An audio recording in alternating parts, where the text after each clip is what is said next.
done.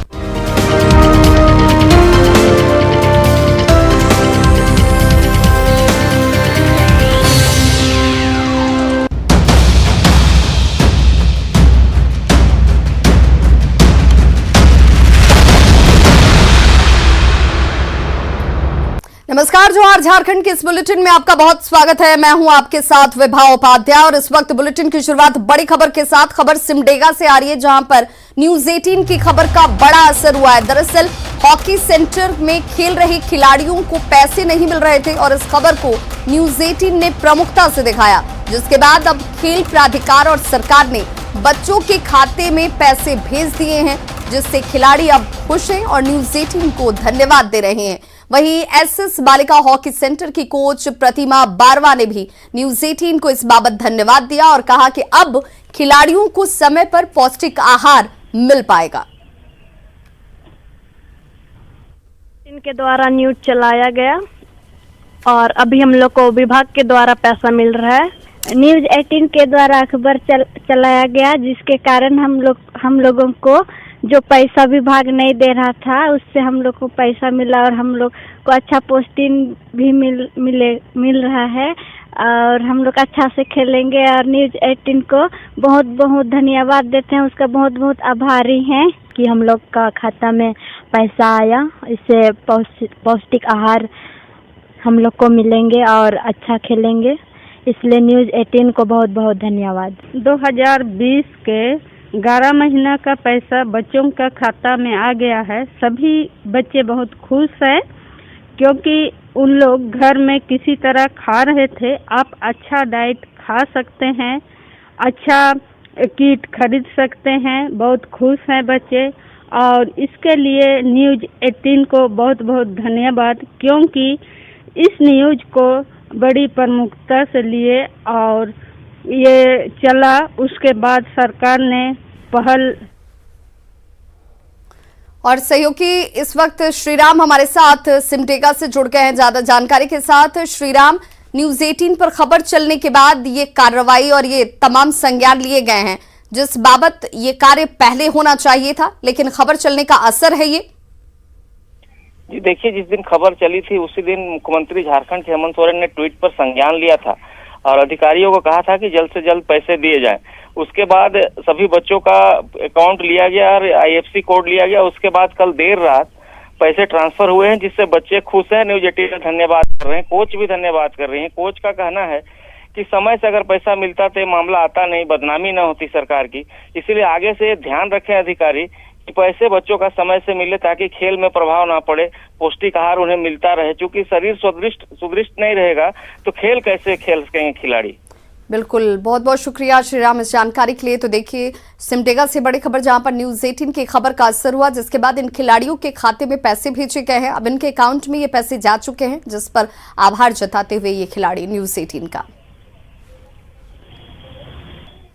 Jharkhand में अब नहीं होगी कोरोना वैक्सीन की कमी। जी हां, क्योंकि कोविशील्ड वैक्सीन के 2,64,000 डोज की खेप इस वक्त झारखंड पहुंच चुकी है, जिसकी तस्वीर आप इस वक्त देख पा रहे हैं। रांची के बिरसा मुंडा एयरपोर्ट से टीके को कड़ी सुरक्षा व्यवस्था के बीच नामकुम स्थित NHM ऑफिस ले जाया गया, जहां से झारखंड के विभिन्न जिलों में अब इस वैक्सीन को पहुंचाया जाएगा। और अब कोरोना वैक्सीन की खेप पहुंचने के बाद लोगों को आसानी से वैक्सीन मिल पाएगी।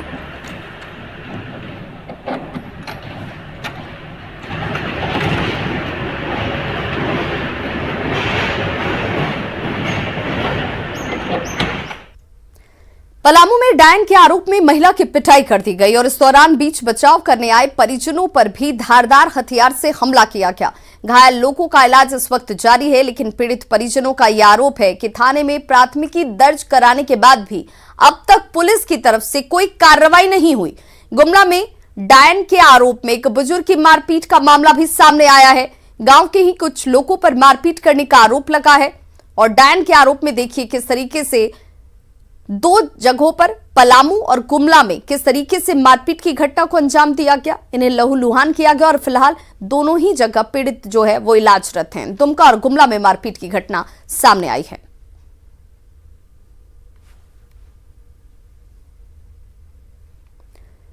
दुमका में सोशल मीडिया पर भगवान श्री राम को लेकर गलत टिप्पणी करने और लोगों की धार्मिक भावना को ठेस पहुंचाने का मामला सामने आया है। इसे लेकर विश्व हिंदू परिषद समेत कई हिंदू संगठनों ने नगर थाने में आवेदन दिया और आरोपियों के खिलाफ कार्रवाई की मांग की है। वीएचपी का यह आरोप है कि कुछ असामाजिक तत्वों के लोग जो हैं इलाके में सांप्रदायिक सौहार्द को बिगाड़ने की कोशिश कर रहे हैं और सोशल मीडिया से भगवान श्री राम को लेकर किए गए पोस्ट को हटाने की मांग की गई है।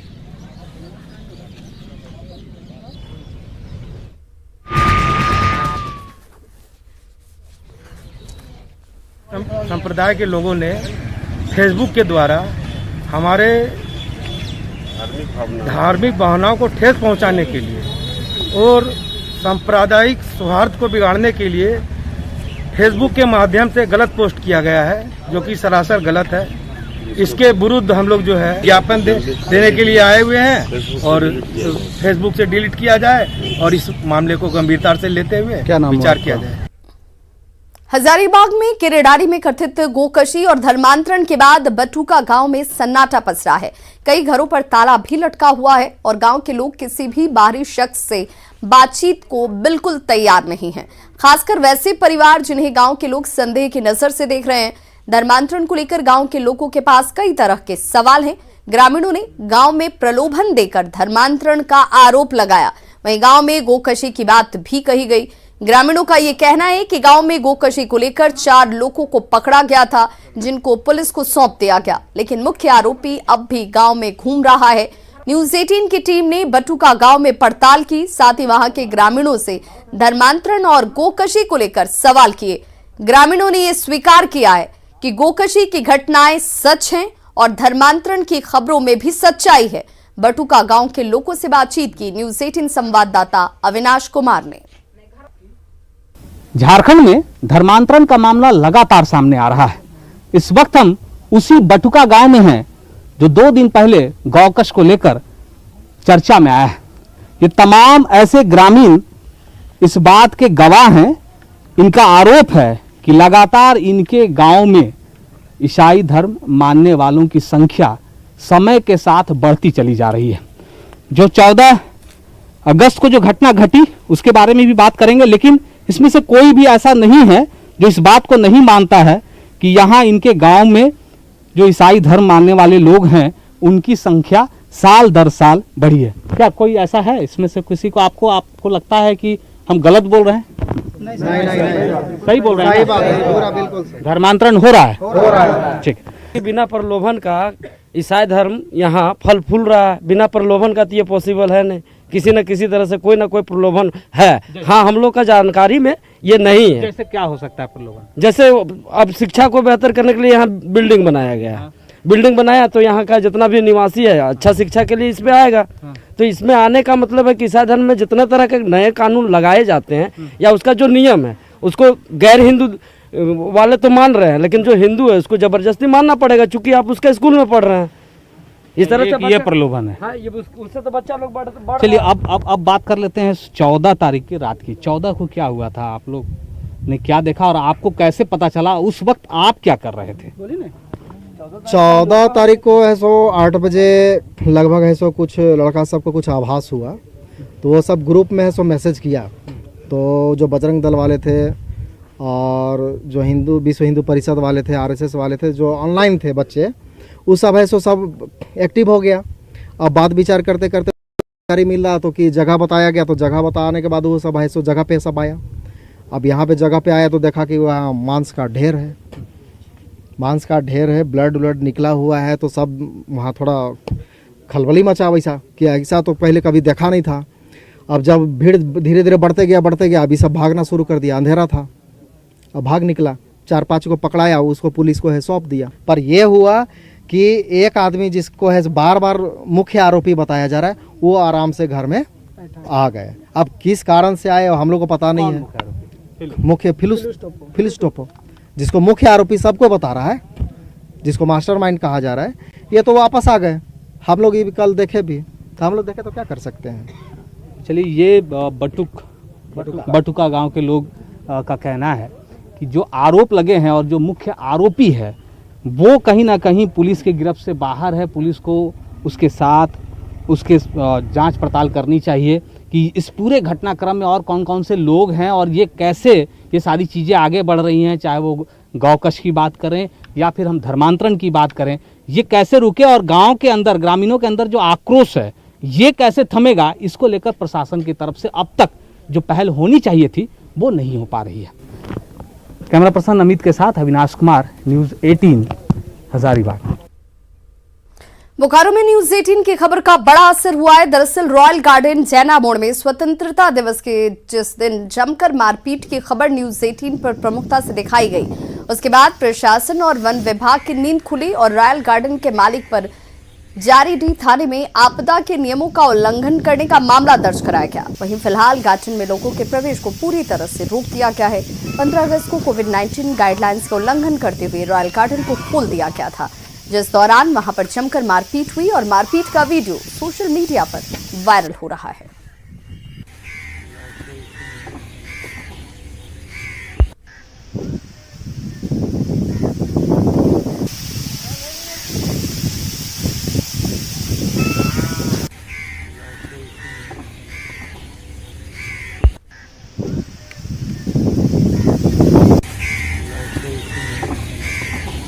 तो न्यूज 18 पर खबर चलने का ये असर है, जिसके बाद जैसे ही सोशल मीडिया पर ये तस्वीर वायरल हो रही थी कि स्वतंत्रता दिवस के दिन यहाँ पर कुछ लोगों ने मारपीट की, छेड़खानी का आरोप लगाया जा रहा था, जिसके बाद मारपीट में ये तब्दील हो जाता है। सवाल ये कि आखिर जब पार्क पर पाबंदी है तो पार्क आखिर खुले कैसे। ये वो तस्वीर, वायरल वीडियो जिस पर न्यूज 18 ने इस खबर को प्रमुखता से देखा और अब संज्ञान लिया जाता है। और देखिए कैसे रण क्षेत्र बन गया ये पार्क, जहाँ पर लोग घूमने फिरने के लिए पहुँचते हैं, स्वास्थ्य लाभ के लिए पहुँचते हैं, मौज मस्ती के लिए पहुँचते हैं। उस पार्क में एक दूसरे के जान के प्यासे बन गए थे लोग।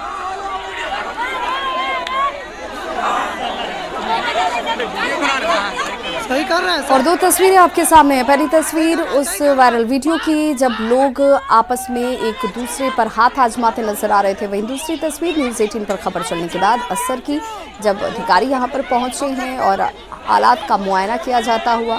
सवाल ये भी कि आखिर गार्डन किसके परमिशन से खोले गए और कैसे यहां पर इस तादाद में लोगों की मौजूदगी भी थी और मारपीट होती रही।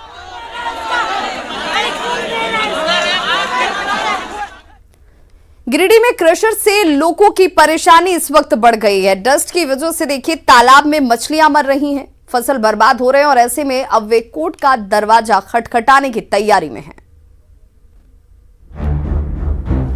गिरिडीह के बगोदर प्रखंड में लोगों की परेशानी थमने का नाम नहीं ले रही है। 10 एकड़ में फैले पत्थर क्रशर की वजह से लोगों का सांस लेना तक मुहाल हो गया है।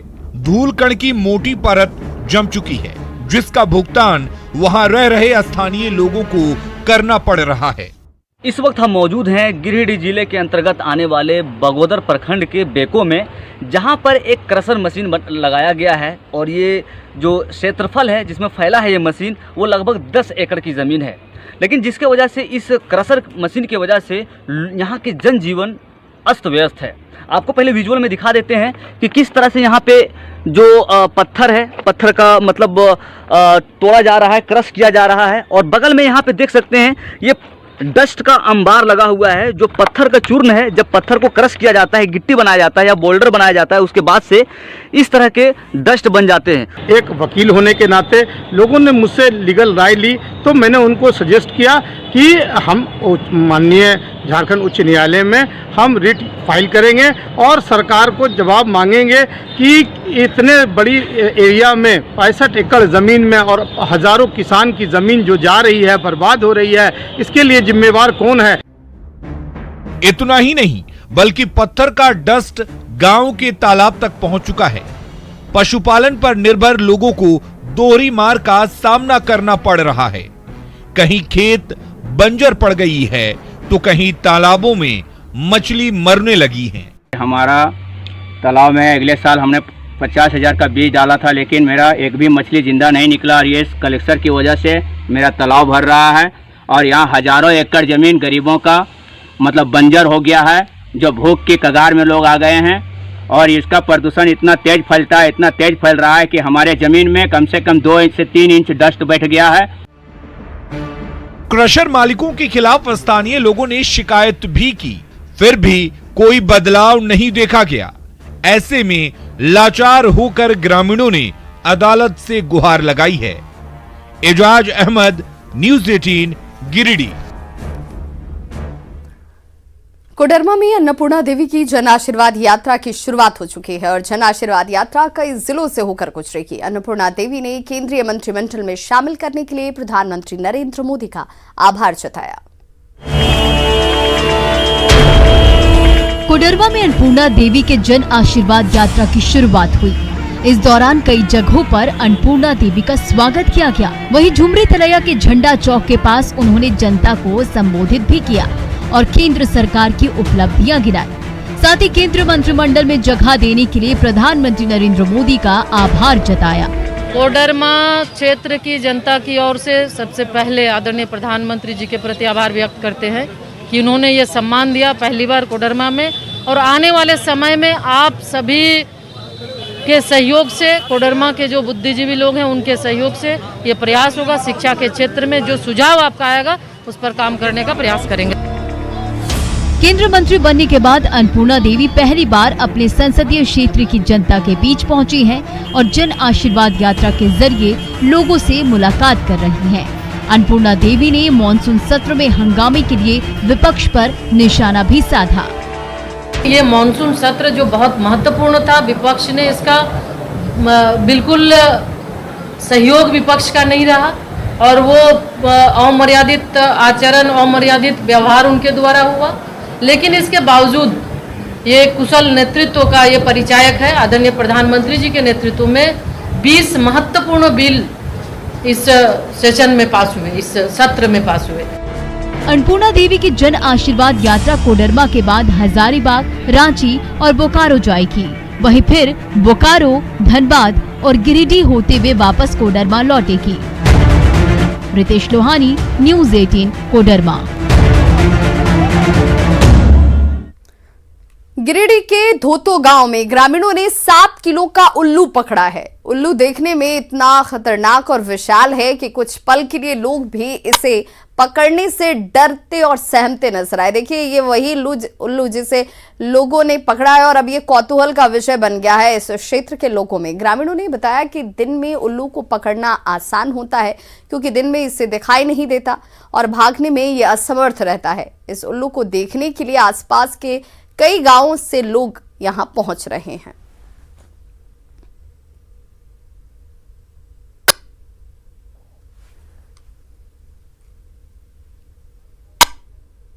और अब देखते हैं झारखंड 2020।